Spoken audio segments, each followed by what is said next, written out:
All right, welcome in. Mount Polumbus Speaks here. All 22 coaches film. Broncos versus the Colts. We all know this was a crazy game, man.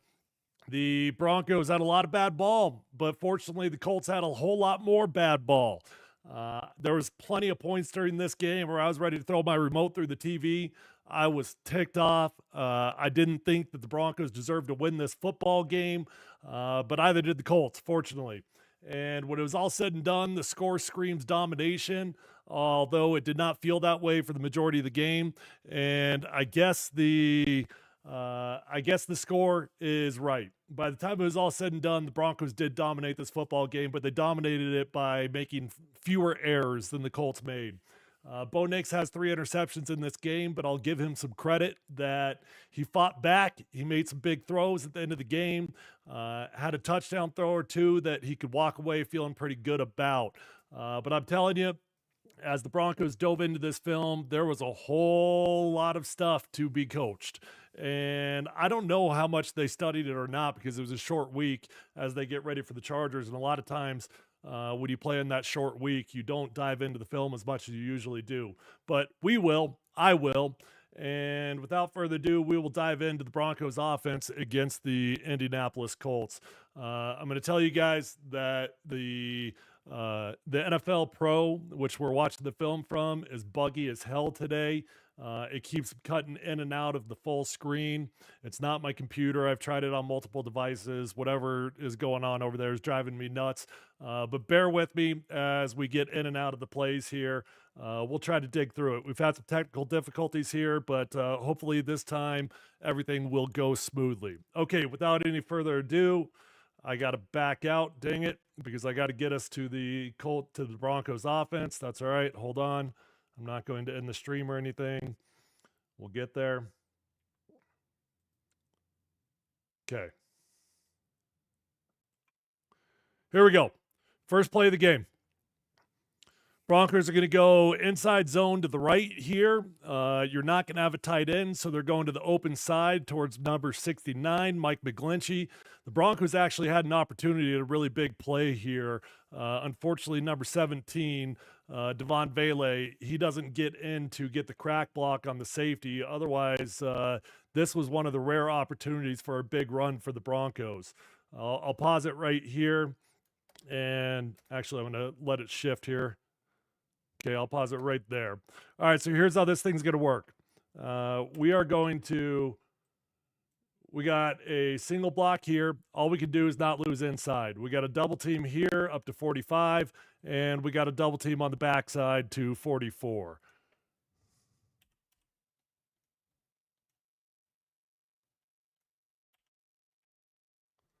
Why won't this clear?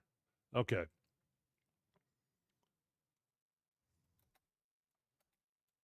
Now, if you watch 77 and 60, I actually like this block between your right guard and your center. Quinn Miners does a good job of getting the shoulders turned on his guy. Mike McGlinchey does a decent job on his man.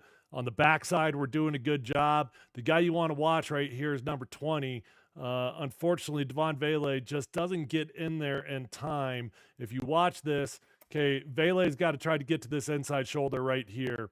And unfortunately, he doesn't quite get there. If he gets to that inside shoulder, we've got quite a lane to run through here. And you had an opportunity at a big play in the running game. Broncos have had an abysmal rushing attack for the last 2 or 3 games.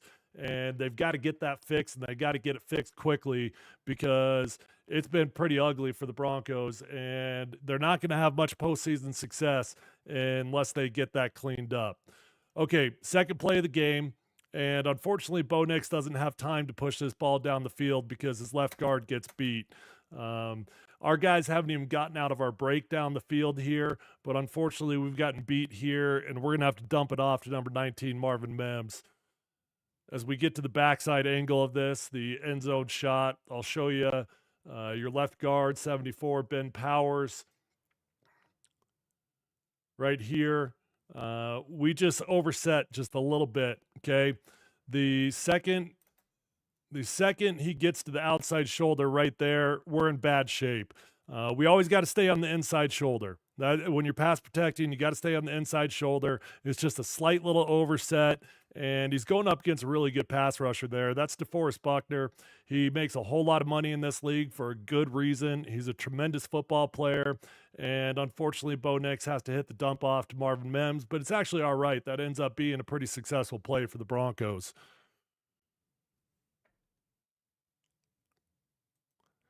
Every freaking play, it comes out of full screen. It's driving me nuts. All right, third play of the game. Nice little strike here to Cortland Sutton. Picks up the first down. I like it. Bo Nix plays on schedule. He gets that ball out by the time Cortland hits the break, and we're able to pick up the first down. So, all right, things are looking okay so far.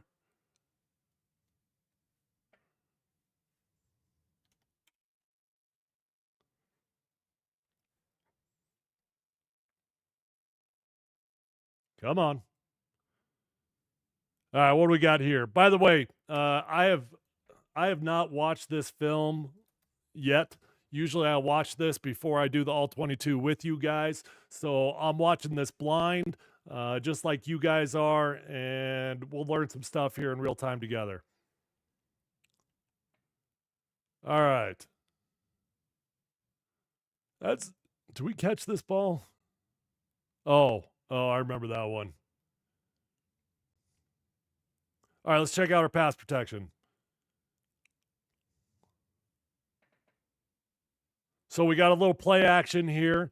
We're gonna pull our center actually, which is a little bit unusual. You don't see you're pulling your center in play action all too often. So Quinn Miners has got a tough block here. He's got to get cross-faced on him and block him one-on-one. And Bo Nix had plenty of time there. I think Bo should have let that thing rip. Right there, you can see him hesitate. You see that little pump fake? Right there. Just let that sucker rip. And I think that would have been a clean completion. For whatever reason, he kind of hesitated, second-guessed himself a little bit, and that caused that to be way more difficult than it needed to be.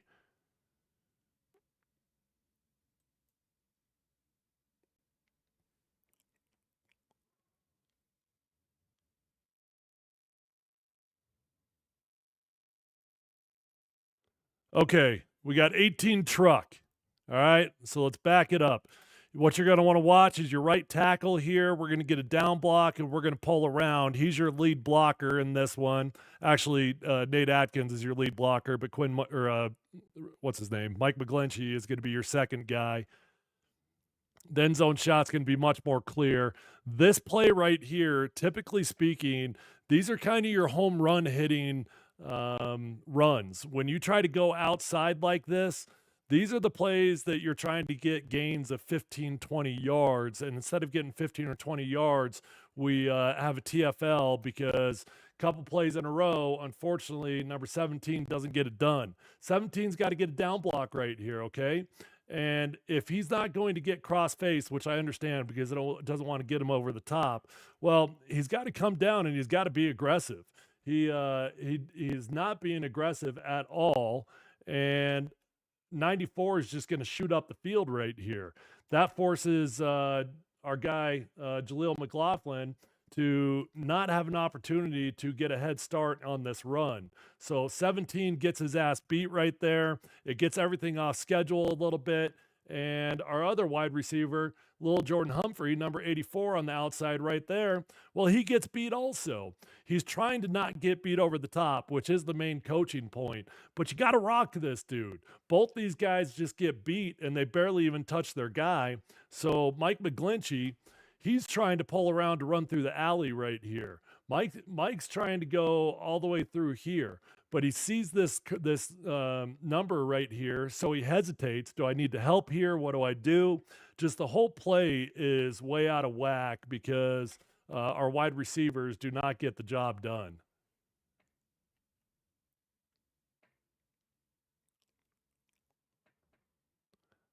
In the running game, man, everybody counts. Everybody thinks, is it the running backs? Is it the offensive line? Well, in the first two runs of the game, I would put the blame on our wide receivers. Everybody has got to do their part in the running game. All right, let's back this thing up. So Bo Nix takes off, and we actually get a nice little gain on this thing. But why? Why does he take off? Well, he's got some options. Okay, this guy's going to come open right here.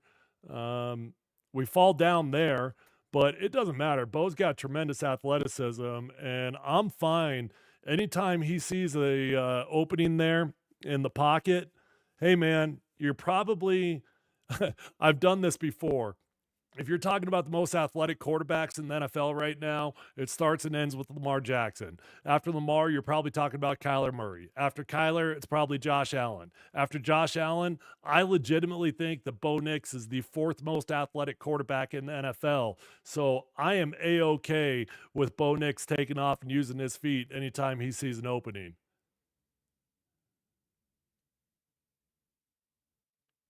As long as he's pass first. If that turns into a situation where he becomes a run first guy, well, now we're going to have some problems, and you don't want to see that. But Bo's done a good job for the most part of this season of staying pass first. Now, this is just, this is unexcusable, man. I don't know what the hell Bo is looking at here. I mean, goodness gracious, we've got three dudes, 1, 2, 3, all in front of the guy we're trying to throw the football to. And if we get to the back end here on the end zone copy, you're going to see Bo Nix. He's got to get his feet planted and play with some confidence. Bo, for whatever dumb reason, he just jumps up in the air here. Watch this. He jumps up to throw the football. Why? Plant your feet and throw the football. I I can't explain that. Bo's been doing a great job all year long of protecting the football, and he just fell apart in this game. 3 interceptions. You get 1 interception, it's tough to win a football game. You have 2 interceptions, it's extremely hard to win a football game. You have 3 interceptions, and you don't win football games. Some way, somehow, the Denver Broncos are able to overcome 3 interceptions in this game. Okay. Hey, congratulations. We gained like 4 or 5 yards on a run. Hallelujah. I didn't know they could do it. I didn't know they could do it. All right, gun run. So we got this is called, this is probably called 16 pop. All right. So we're going to get a down block between these two right here, all the way back to 45. We're going to go there with our center, and Garrett Bowles is going to come here, gap seal, back out to 97. 74, he's going to pull and kick out the end man on the line of scrimmage.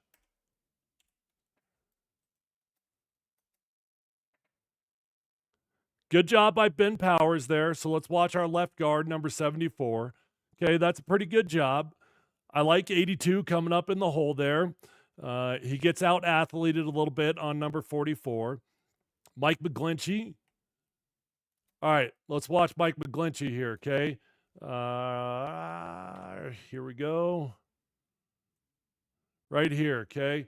He's going, like I said, he's down block. It's a double team between these two guys all the way back to 45. And if you watch Mike McGlinchey this whole time, he does a pretty good job of getting up to 45, but he gets beat over the top right there. It's not bad. He's okay. Actually, you know what? I take it back. He doesn't really get beat. He does a good job of fighting that thing off. I take it back. That's a good block. That's a good block from Mike. Nick Bonito, Defensive Player of the Year.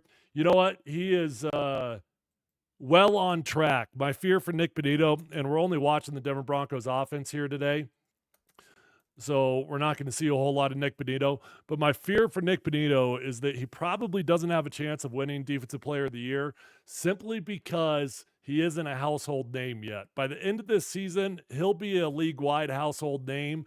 But when this season began, nobody even knew who Nick Bonito was. And I think that's going to go against him in the Defensive Player of the Year race. Okay.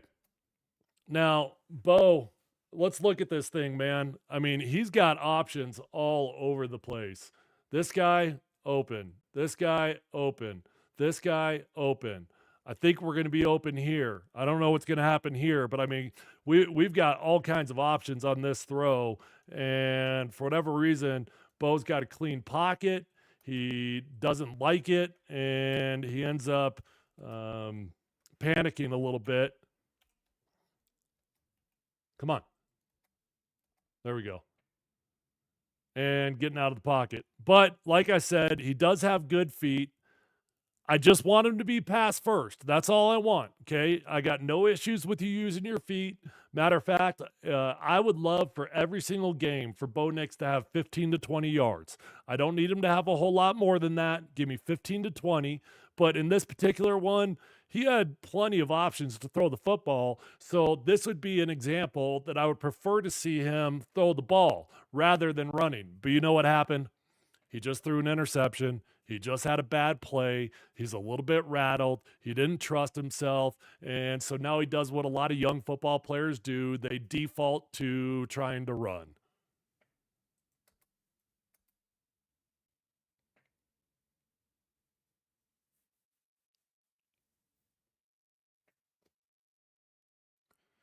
This thing is driving me insane. Why can't it just stay on full screen?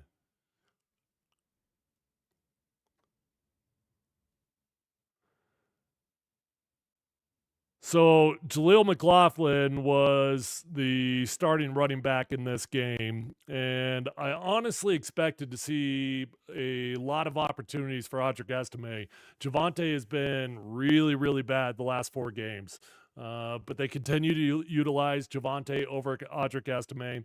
I would love to see Audric start getting more carries. I love Jaleel McLaughlin, and I want him to get a lot of touches every single game, but he's never going to be an every down back. He's never going to be your workhorse. He's just not built for it. If we've got one guy left that's got an opportunity of it, it's going to be Audric Estime. But they don't trust him yet, so he's not getting any carries.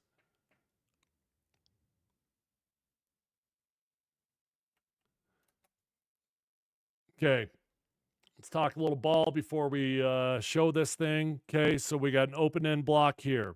We're going to have a single block between these two up to 44. And then we got a B block on the backside between these two up to 45. And we're going to work here.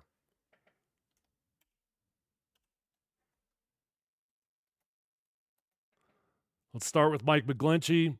The only thing he can't do is get beat inside. Your right tackle, this is a pretty good block from Mike McGlinchey. Okay, now let's watch Quinn Miners and Luke Wattenberg, your right guard and your center. This is a single block to 44. Watch how Quinn does a good job of getting number 90's shoulders turned. I like that. He does a great job of getting up to the second level. Watch Quinn Miners. This is beautiful. 77. Get out the club, man. Get out the club. He just keeps blocking his ass off. Now, Luke Wattenberg. Not bad. Not bad. He gets bubbled back a little bit there. Your center gets bubbled back a little bit. And I'd prefer that he doesn't go backwards, but he does get his guy reached, and he ends up stretching the field, does a great job. Okay, now let's watch our B block on the backside between 74 and 72. Good job by 74. Gets the shoulders turned. Gets up to the second level. Gets his guy out the club. That's well done. That's well executed. Now, Garrett Bowles, we got to stay on our man. Garrett's got him right where he wants him, right here. Okay? Garrett Bowles has got what he wants. He's got this guy. He's got him blocked off on the inside shoulder. Unfortunately, Garrett doesn't get his hands on the man, and he's just going to slip over the top and go make the tackle.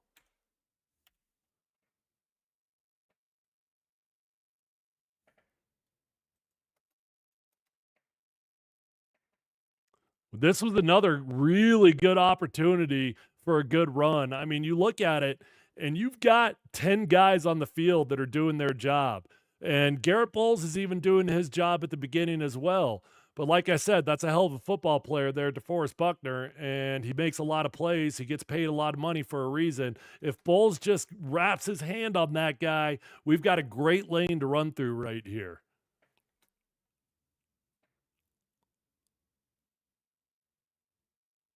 Appreciate you, Phil, watching. Yeah, it'll be up on YouTube, so you can catch it later. Feel free to watch anytime you want. Okay, we've got options on this. So this is a two-sided screen, okay? So let's back it up to the beginning. We're going to get a running back screen over here. So Mike McGlinchey is going to flash and he's going to get out. We're going to swing out here. We've got an option to throw the screen over here, and then we've got a wide receiver bubble screen going down on the bottom half of our screen.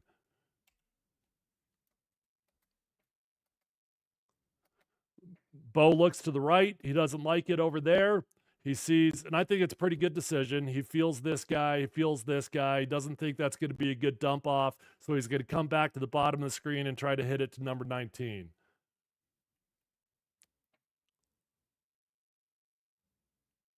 We've been doing a pretty good job the last couple games with our bubble screens. Against the Colts, they were not there.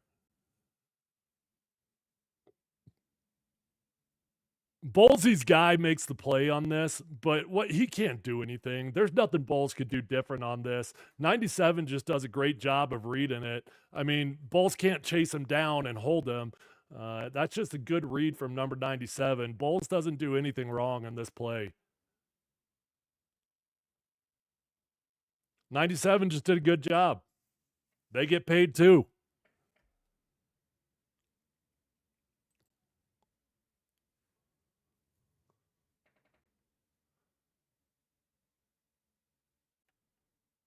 All right, our center, Luke Wattenberg, gets beat, and we'll cover that when we get to the end zone copy. But before we do, let's pause it right here, and let's see if Bo has an opportunity to throw the football. Okay, if Bo lets that thing rip, I do think we've got an opportunity to hit Devon Vele coming across the middle of the field. But he's got to let that sucker rip right away. But if you look right here, he can feel this guy in his face, and he hesitates just a little bit. I would love to see Bo Nix hit the top of his drop and let that sucker fly, but he doesn't.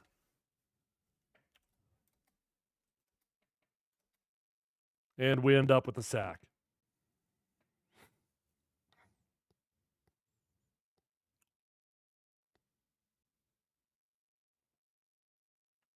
Okay, so we've got a game going on here on the interior of the defensive line.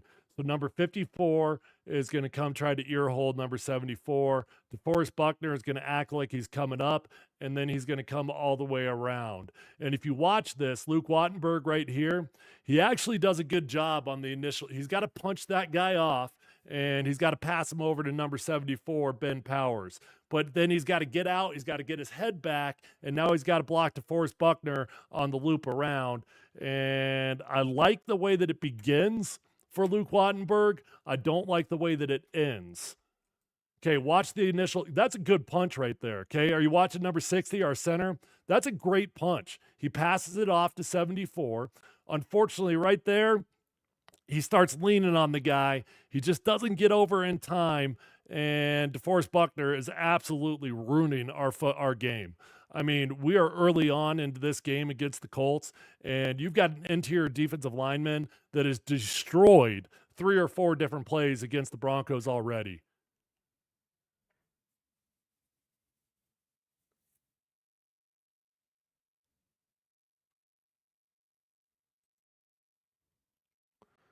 All right, punt.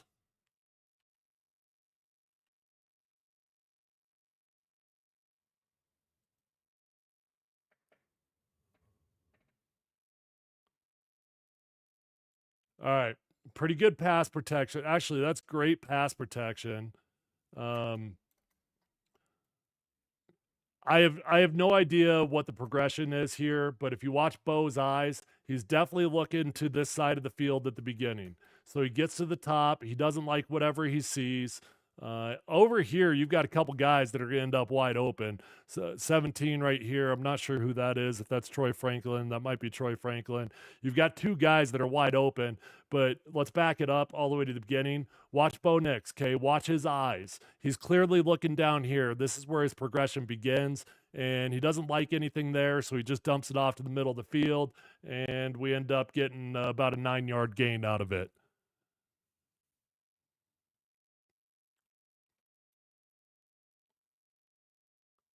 Great pass protection, though.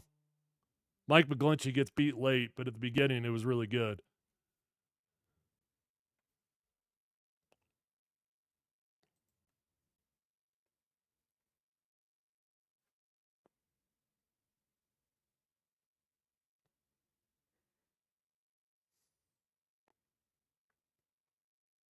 God dang, our running game is pathetic, folks. Pathetic. All right, we've got a 18 power. Let's back it up, pause. Okay, here's what we got, folks. We've got a double team between these two guys, and we're actually trying to work all the way back. 44 is in this gap, so we don't have a choice to have a double team. We got to get off that thing right away. Now, Mike McGlinchey's got a tough task because he's got to get his hat in front of him. We're going to get a back block here, and then we call this a gap seal on the backside, where Garrett Bowles, he's going to step down, and then he's going to come back out to block this end man on the line.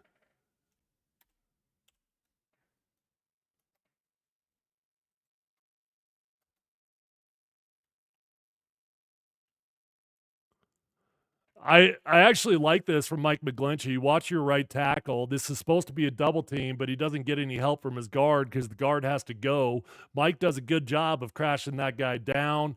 Unfortunately, Quinn Miners falls. He's not able to get his hands on number 44, and 44 is able to just get over the top, and now we've got a dude in the hole. If Quinn's able to get his hands on that guy, we might have a fighting chance, but that was a tough block for him because he was already looking like he was going to blitz.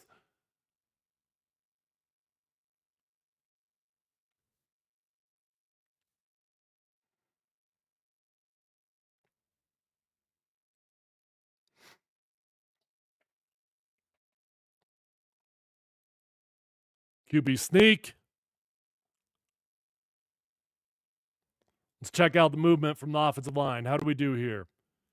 So anytime you see a QB sneak, very, very simple blocking from the offensive line. It's just wedge blocking, okay? Everybody's going to block down to the middle. Your center is going to block to whatever side the closest defender is. So if this guy right here was over here, then Luke would block that way. He's on this side, so we're going to get a double team between those two guys. It's just think flying V, Mighty Ducks, wedge blocking.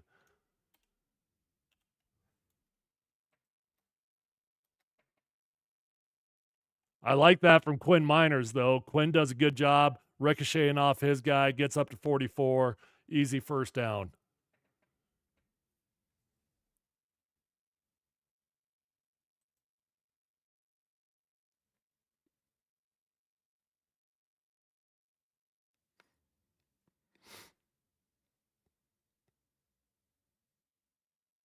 Okay, play action pass here.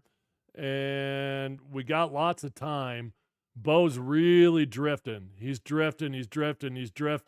He just keeps getting deeper and deeper, ends up getting himself into trouble. No choice but to throw that ball away.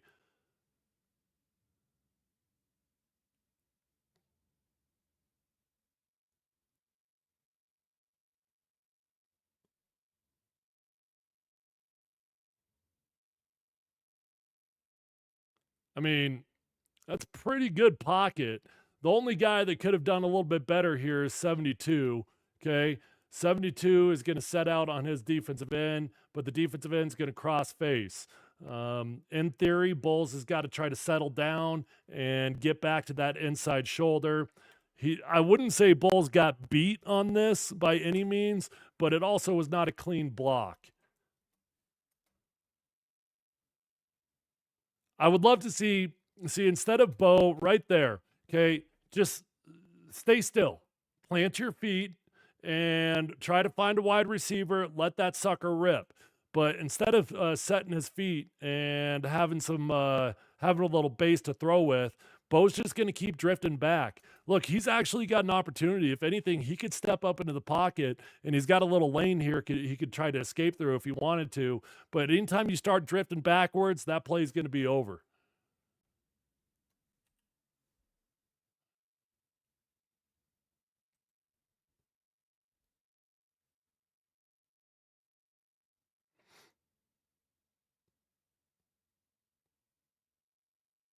Jaleel takes a big hit on this. He's a little guy. Little guys get hit hard.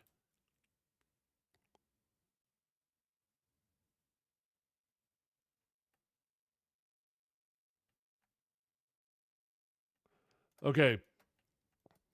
We're going inside zone with some cross flow action. So we're going here. We're going here. We're going double team there. And we got to push all the way to 45. And then these guys got to come here.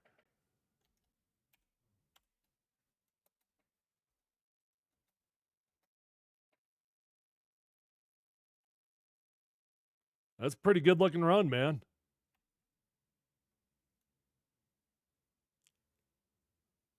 One of the better runs that the Broncos had in this game.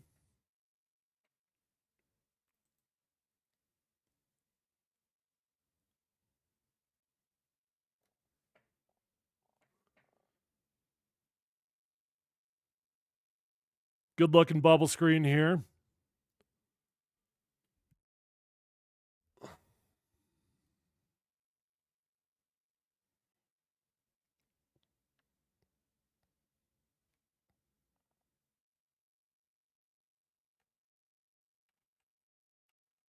So Bowles is going to flash, and he's going to slip on out of here to try to kick out the alley. Our wide receiver out here does a good job blocking. That looks one of our tight ends. Can't tell who that is. It might be Adkins. He does a good job. Now Garrett Bowles gets down into the alley. He's going to block the first color he sees, which is going to be this guy. And we got a good looking football play. That was Kroll outside, not Atkins.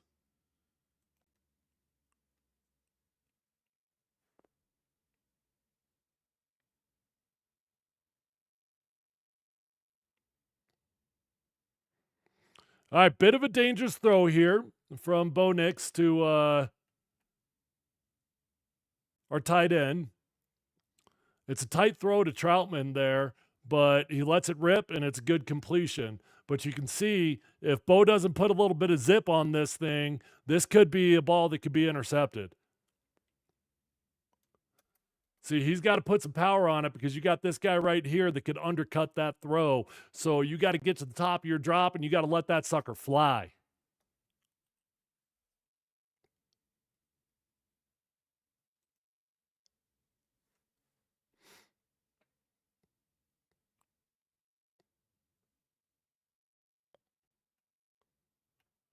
We got a touchdown throw here. Bo decides he's going to try to hit the back shoulder. I don't know why he tried to back shoulder this sucker. I mean, Cortland Sutton's got him beat for a touchdown going deep. Instead, Bo's going to try to hit the back shoulder, and he throws it way too short that Cortland Sutton has no chance to try to turn around and hit try to get that catch. Bo is just off in this game, man. All right, Bolsey sets out. He's in good shape at the beginning, but he starts leaning too much, and he gets shed inside. Fortunately, Bo got that ball off, and it wasn't a disastrous hit. We do have a flag throwing, so it ends up working out okay for the Broncos, but that was a bad throw from Bo. He had a touchdown throw.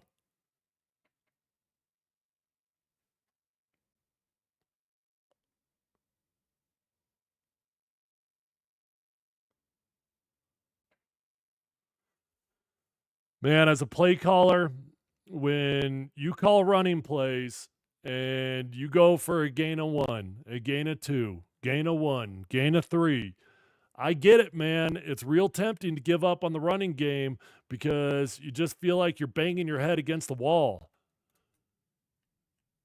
Okay.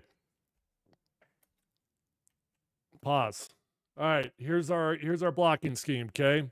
We've got a triple block between these two up to 45. We've got a single block between these two back to 44. We're gonna get a B block up to space, and then we got a gap seal over here. Not a gap seal, just a cutoff block.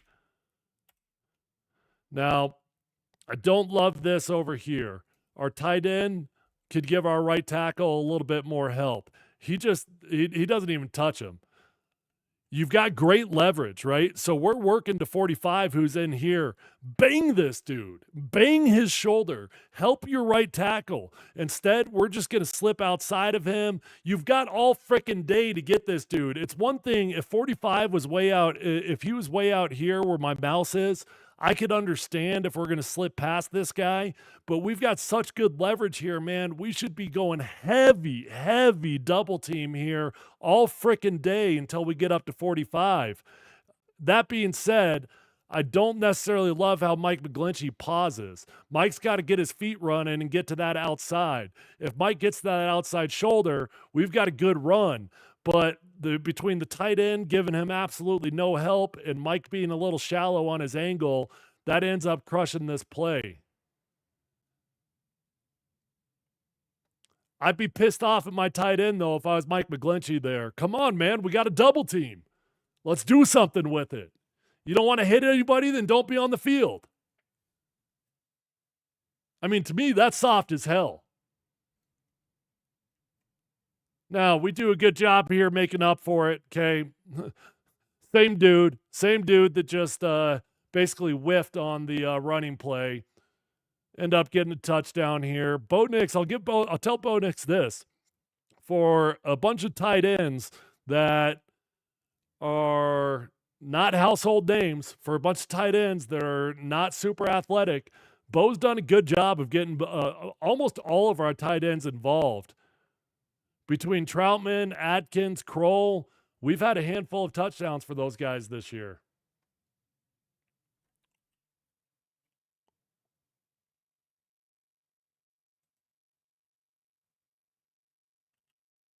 Don't need to watch the kickoff.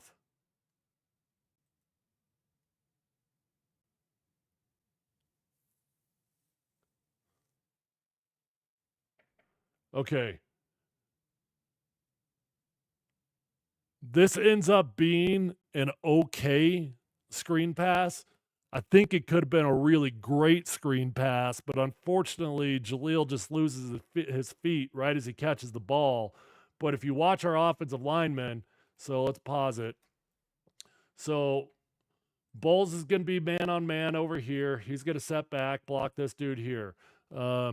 This guy, 74, our interior 3, 1, 2, 3. These three guys, we're going to go 1,002, and we're going to get out. So Ben Powers, he's going to have the kick out for whoever's out here. In theory, this guy's going to run the alley, and then this is called rat peel, where we're going to turn around and look for anything extra that's coming back. But it doesn't work out the way you want because this guy sniffs it out. So he sniffs it out, and he's going to start sneaking out of here. But if you watch these two, between 74 and Luke Wattenberg, we do a good job of getting this guy blocked, and we've got a lot of grass out here for Jaleel McLaughlin to run. Unfortunately, Jaleel just loses his footing a little bit. I mean, pause that thing right there. You like that picture? I like that picture a lot. Now, I would love to see number 19 be a willing participant in this play. He's not. He gets beat really quickly. But come on, man, that's a lot of green grass. If you watch Jaleel, though, right there, I just kind of lose my footing a little bit. It's still an effective football play, just not as good as it could have been. Catching up on a few of these comments really quick. Dan won't be able to win if we can't run. And then John says this season is different from the last season. We're getting touchdowns instead of field goals. Well, sometimes it hasn't always been that way. But I'll give you it. It's been a whole lot better than it was last year for sure.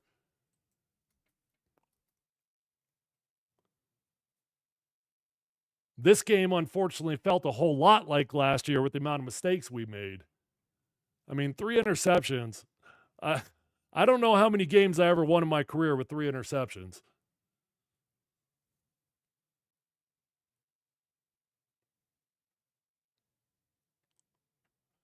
Bo's just a little bit I don't think Bo's anything. I actually think that's a pretty good throw.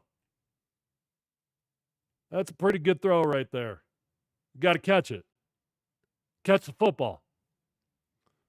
Cortland's been tremendous of late.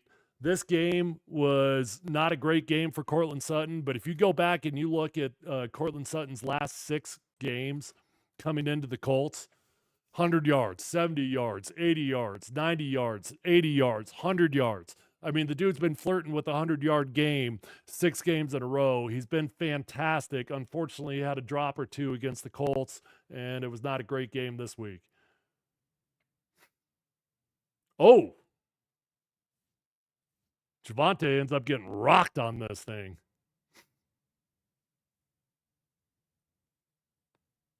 Yeah, it's extremely troublesome that our run game isn't getting production. All right, we've got a design sprint out here.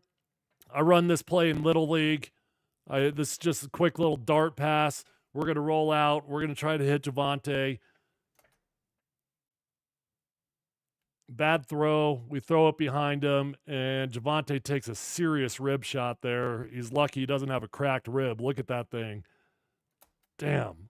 Look at that. He's going to hit him right there.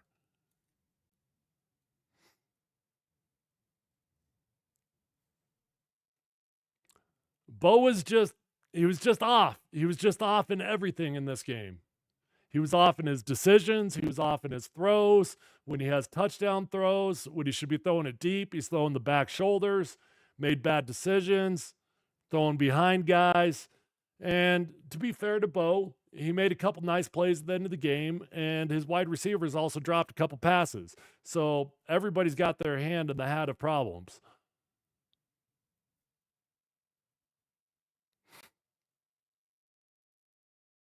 All right, looks like we got a little draw here.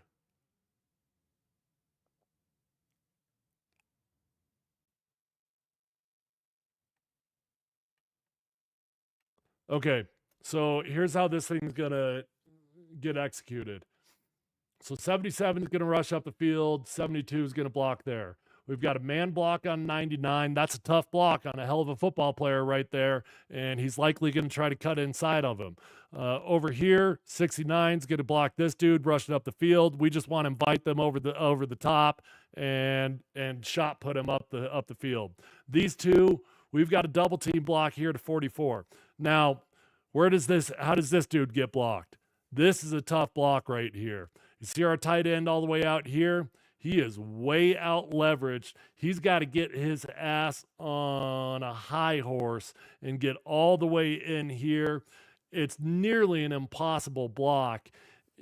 In theory, you would love to see 45 set up a little bit further out here and to be an easier block for our tight end, but that's a damn near impossible block for our tight end there. What offensive position could be upgraded to have the biggest impact next season? Well, you need a dynamic wide receiver and you need an upgraded running back. That's it. I mean, you've got all your offensive line done.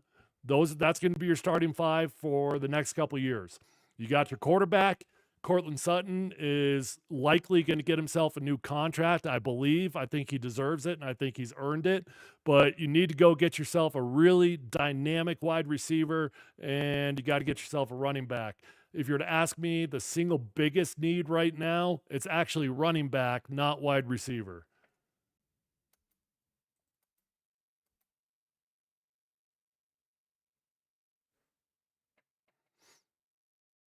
Kroll actually almost got there.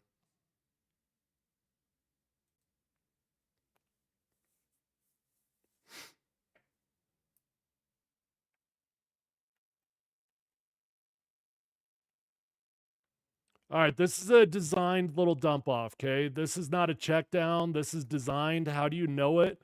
Because watch these two down here, okay? Watch these guys there and there. They're immediately, they're not going down the field. They're just going to block. We're going to block. We're going to do a little swing out here. We're going to dump it off. This thing is designed like this. Second round for a tight end. Yeah, maybe. You don't draft tight ends in the first round very often unless they're Brock Bowers. You draft a tight end in the first round, they damn sure better be close to be a Hall of Fame type of player.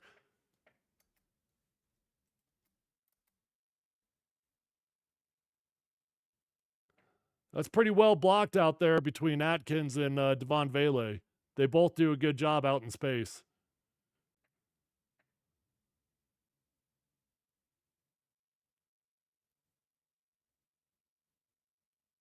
And yes, for all of you guys asking if we need a tight end, yes, of course we need a tight end. I was just answering what I thought the biggest need was.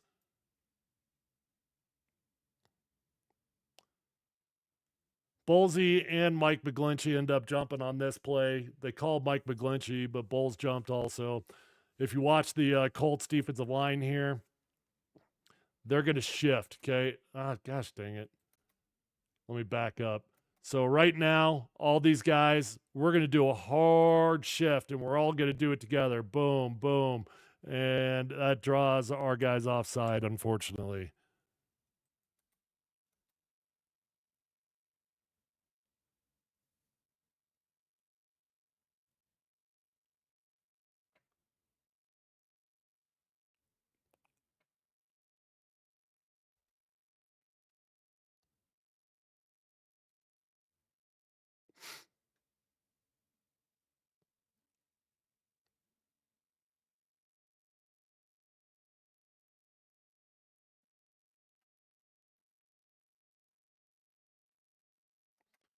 We've got a couple options here. Devon Vele is going to be open in the middle of the field. We hit the dump off to our tight end instead and get a gain about 2 or 3 yards. Problem is, I believe this was third down. So don't like the throw. I mean, come on, man. It's third down. Give us a fighting chance. It's like this to me. This is a panic decision for Bo Nix. Super panic decision, man. Look at this pocket. You got a beautiful job here on the inside. They're setting the depth well. Our tackles are in good shape. You have no reason why you got to panic and dump this thing off. It's third freaking down. Throw to the sticks, man, or throw close to the sticks. Instead, we hit the dump off, gain about 2 or 3 yards on third and long.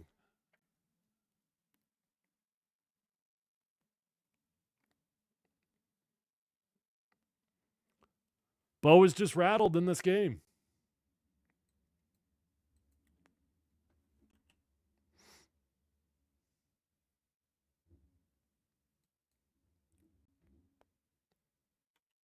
Okay, we're going to take a knee, halftime.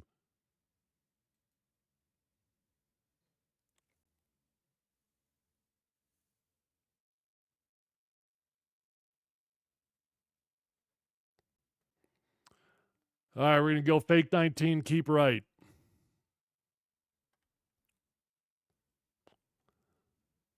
I don't know if this is designed like this. He's sitting down because he's got zone coverage or whatever, but usually you don't like these two guys being so close to one another. Typically speaking, he's got to keep going, but he might sit down because he feels the zone.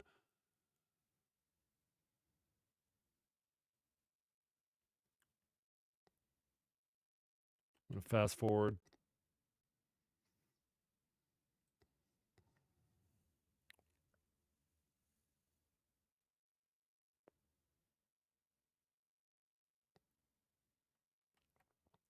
Another design swing route.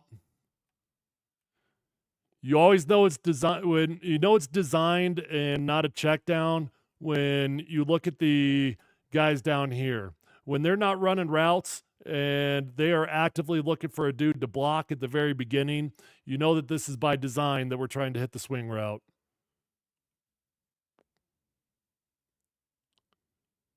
I would love to see Troy Franklin have a big game. We're trying to get him involved.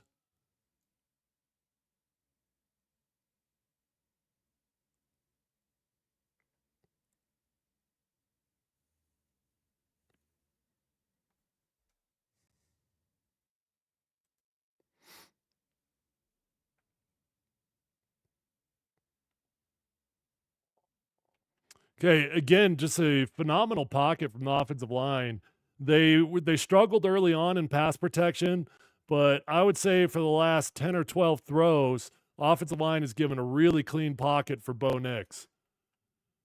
So, I mean, take the profit. You never go broke taking profit, right? But you got a pretty good opportunity at a big throw down here to Cortland Sutton. You guys see all this down here? I mean, that's a lot of green grass there. I ain't mad at it. You take the profit. You got a good throw. Never going to be mad about it, but it was probably a good opportunity to push the ball down the field.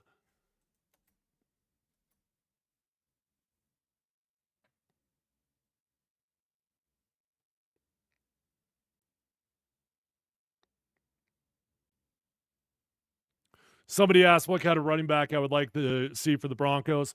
Well, we've already got a great scat back in Jaleel McLaughlin, and he's not going anywhere. Jaleel's going to be on this team for the next few years, and he's really good at what he does. So you need a workhorse.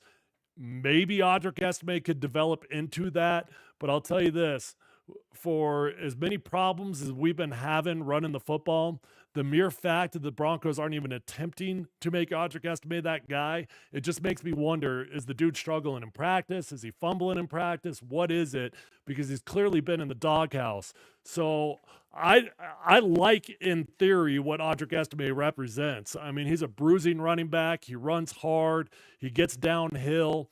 I'll tell you the back I would love to see the Broncos draft this year. Scattaboo out of Arizona State. He's a Mike Allstott type of running back. He's a bruiser. He runs through people.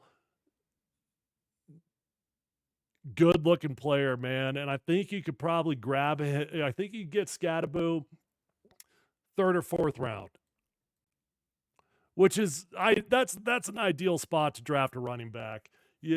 I don't love drafting running backs super high. I mean, listen, if I could get Ashton Jeanty this year, would I draft him in the first round? Oh, hell yes, I would. But he's going to be long gone by the time the Broncos get on the board. All right, here we go. We got our second interception of the game.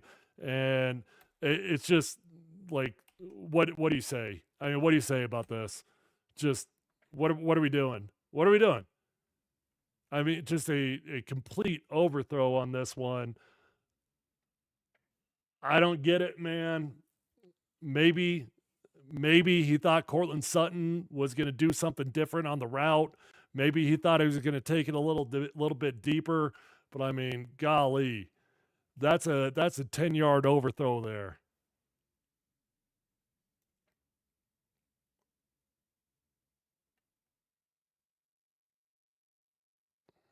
Frustrating.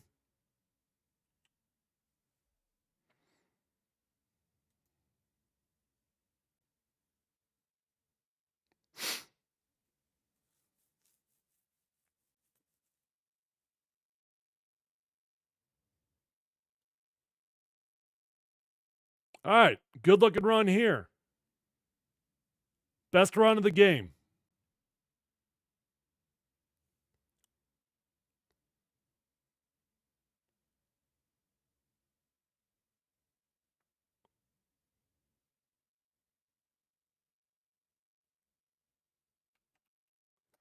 Okay, so let's pause this thing, all right? So we got an open side run. Mike McGlinchey is going to be man on man here. This guy starts out in the box, and when the safety comes down in the box, when you're running the open side, you got to push to him. I love what the offensive line does here. They do a great job of adjusting, because even though 20 starts in the box, we're going to bring somebody over here, and he's going to get out of the box. So the offensive line does a good job of adjusting. And now, instead of blocking these two to number 20, we're going to go single 45. We're going to go B block on the backside to 44.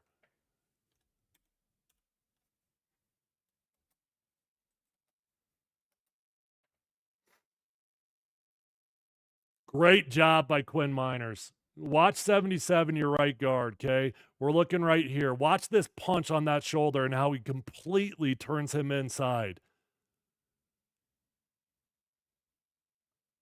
Boom. I mean, he makes life easy for his center. That I don't know if you guys remember a while back when I was getting pissed off at our tight end that didn't help out Mike McGlinchey. That's what our tight end should have done for Mike McGlinchey. Look at that. That's a great job. Not only does he turn his shoulder, but watch how quickly number 77 gets up to the second level and gets onto 45. Just a tremendous job there. And then Ben Powers on the backside, number 74 right here. We're going to do a good job after the shift. We're going to do a good job of punching and getting up to 44, getting on a good angle. Well done. Really well done by everyone.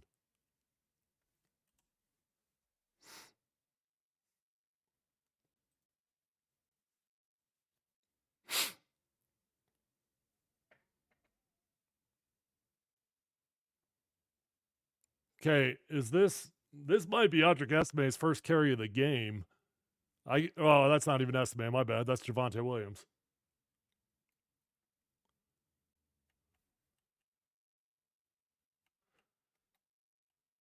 So this is what we call a duo. This is duo. You're going to get you got heavy double teams. I love this play. It's one of my favorite plays in the playbook. It's like power when you usually get a pulling guard on the backside. But instead of getting a pulling guard, we're going to get a little cross flow action here. We're going to kick out this end man on the line. These two got a double team up to 44. We got a double team right here to 45. And it's a really clean looking look. Let's see why it doesn't go very far, or does it? I can't remember. Okay, pretty good job by 82 and 69. That's good push right there. They end up getting up. Unfortunately, actually, you know what?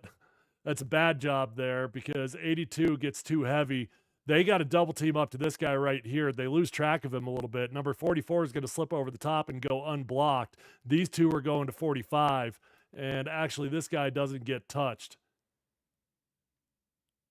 That's why it wasn't as big of a gain as it could have been.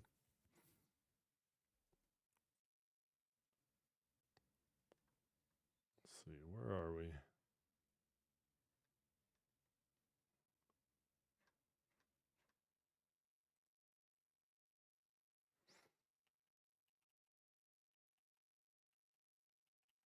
Back up. Okay, here we go. Play action pass. Well, soft action. Bo gets to the top of his drop. Dude, you guys seeing what I'm seeing? You seeing what I'm seeing? You like this right here? You like that right there? Do we like this pocket right here? Does this look clean? Does this look like we got time to climb the pocket and let it rip for a little touchdown throw? Sure does to me. Bo's rattled. He's rattled. He's rattled. He's scared to throw the football now. Now he's instead of throwing for a touchdown throw, we're just gonna pick up the ball and we're gonna run and gain a couple yards on second down. All right. God dang. Look at that, man. You don't get a better pocket in the NFL than that. I mean, listen, I understand the temptation to run because Bo's looking at all this right here. He sees a nice little escape route, but you got to keep your eyes down the field and you can't be gun shy. You can't let a couple bad plays make you afraid to play football.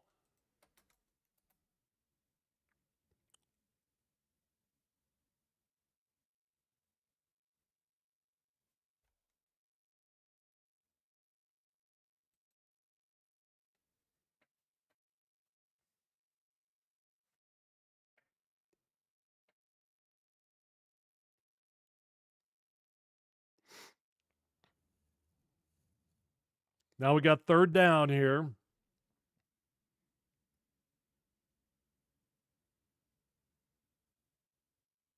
Just throw it a touch too far. I mean, in theory, could have 17 made a play here?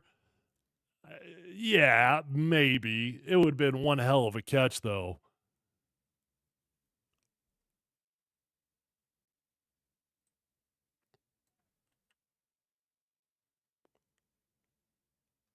All right, folks, I'm going to do one more series here, and then I'm going to call it a night.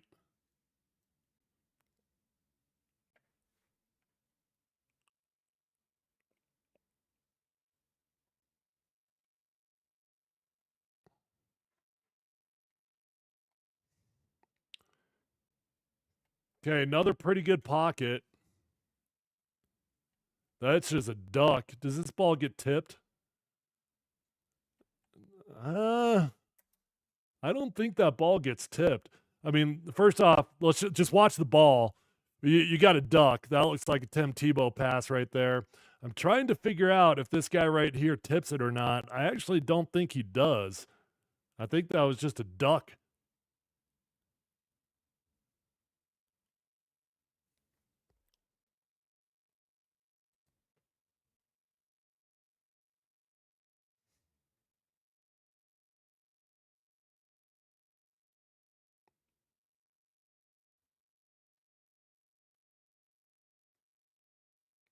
Okay, we got split backs.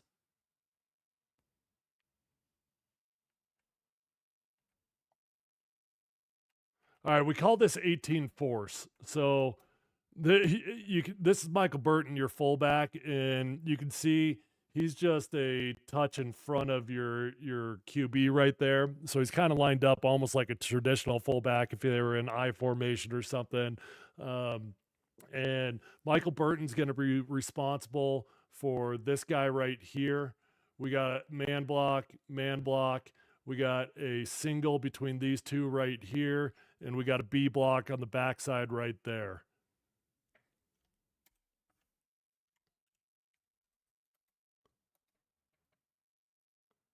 I like that from Mike McGlinchey. Mike does a good job of getting his guy reached. Quinn Miners has got a tough block here. I mean, he's just out leveraged. That dude's more athletic than an offensive lineman. He's faster. I mean, Quinn's got to get on a line going here. In theory, he could have taken a little bit better angle, but he's just out leveraged and out athleted.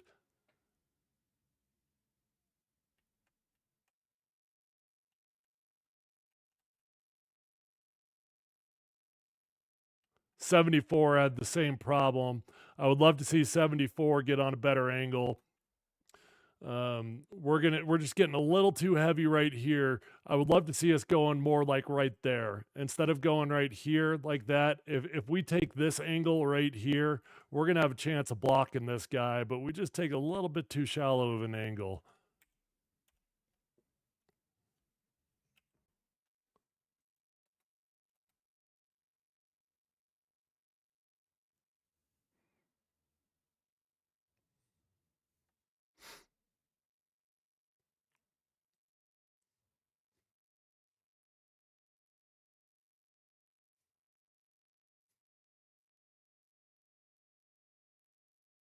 And here's our third interception of the game. Just just bad ball, man. I mean, we underthrow him, we throw it a little bit late. It's just bad ball. I don't It's hard to explain that decision.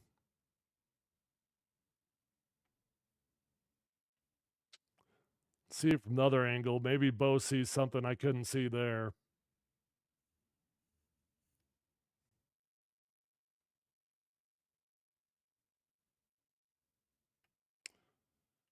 Yeah. I mean, Bo's just got to know, man. The last thing you can do if you're throwing one of these outs right here, the last thing you can do is throw behind him. The safety is going to cut that off every single time. Every single time.